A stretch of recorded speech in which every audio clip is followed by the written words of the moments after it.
hello mga kainday, support to this video mga kainday. Ayan, dito kami sa Dingalan, Aurora. Ayan, kasama ko aking mga kaibigan ay mga best friend mga kainday. So mga kainday, tour ko kayo mga kainday ha. So ayan na nga mga kainday. Ayan ay mga cottage nga dito. Ayan, napakaganda ng dagat dito mga kainday. So walang entrance fee dahil kumuha kami ng transient. Nag-transient kami, so free na kami mga kainday. Ayan.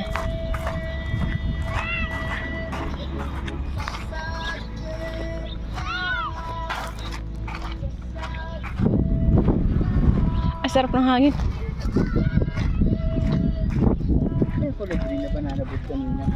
Wala na, bumiyahin na uli. Ang ganda ng ulap. Ay, bawal pala magturo kasi baka daw manuno. Bawal ba? Ha? Ano yung pang video mo, ano? Ha? Hindi, pang YouTube. Oo. Voice over ko na lang siguro, no?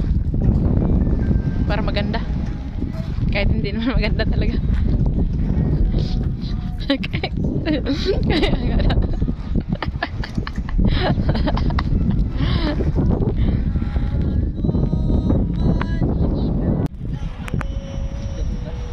Ha?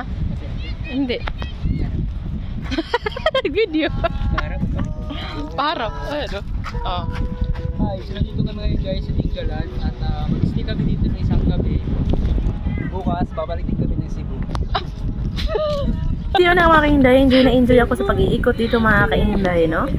At yun nga, sinubukan namin sumakay sa dragon boat pero hindi ako nakabideo ng mga ayos mga kainday kasi natatakot ako na malaglag ang aking cellphone. So kaya tingnan nyo yung video mga kainday. So in-upload ko lang siya mga kainday para makita nyo na, ayun nga, naka-life vest ako, tapos sa gitna kami ng dagat. At pagkatapos ng mga kainday, ay namalingki ang aking jowa at nag-iihaw kami ng isda. So ito nagpadingas ng uling mga kainday ay kaibigan namin si Erdman.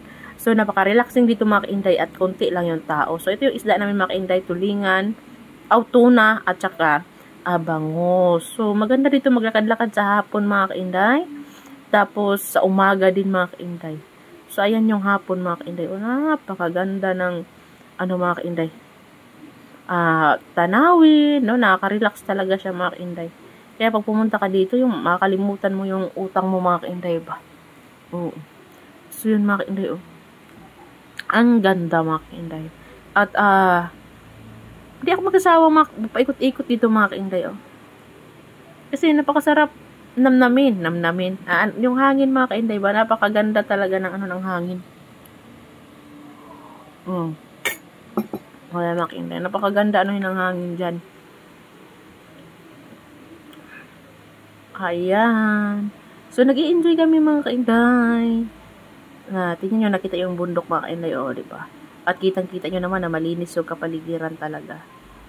So yung nakita nyo dyan, mga dahon-dahon, yun yung galing sa sa dagat mga kainday na hinahampas ng alon ba, yung mga dahon-dahon na yan. So yun na nga mga kainday, oh. Upo muna ako sa bangka mga kainday habang titingnan yung kapaligiran. Okay, free lang naman umupo dyan mga kainday. Oo mga kainday. So yun na nga mga kainday. So hindi ko napakita yung nightlife mga kainday. Nightlife. So yung nabura ko pala yung video mga kainday. Nag-video man ako nung gabi. So ito yung mga kainday pagkagising ko sa umaga 6 o'clock. So ito yung makikitang tanawin mga kainday. Oh, napakaganda mga kainday. Makikita mo yung sikat ng araw na napakaganda. So yun mga kainday. Thank you for watching mga kainday. Ayan.